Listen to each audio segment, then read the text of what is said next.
L'amitié comme l'art ne peut s'épanouir que sous le soleil nourricier du sud qui délivre les cœurs et ravit les yeux.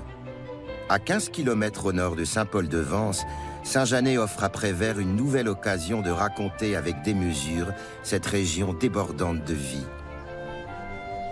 Alors Saint-Janet, c'est vraiment un petit village provençal typique, avec son clocher, ses fontaines, son vieux boulanger, son baou, comme vous le voyez derrière moi.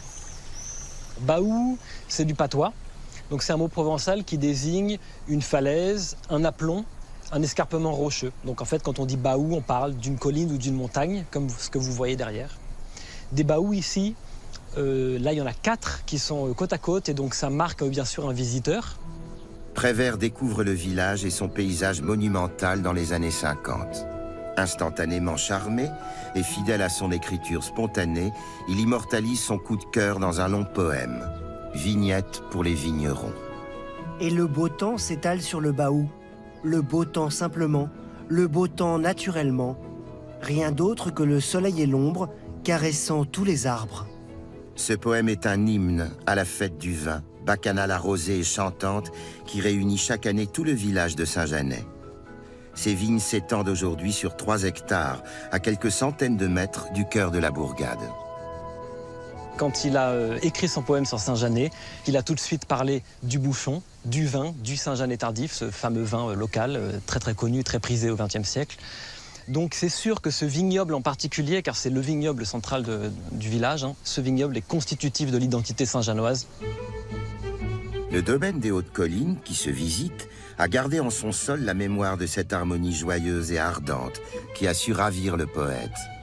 Ce que je retiens, c'est la consonance entre le mot vie et vigne.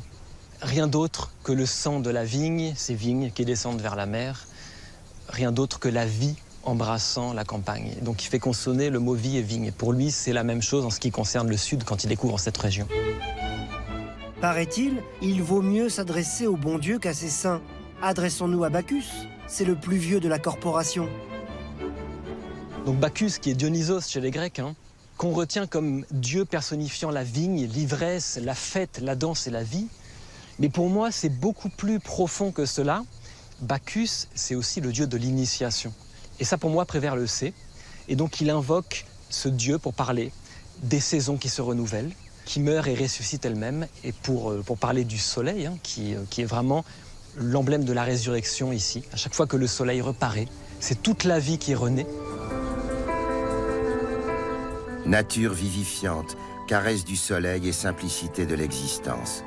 L'arrière-pays niçois fut une matière vivante pour Jacques Prévert, qui a su saisir avec verve et tendresse l'inaltérable splendeur de la région.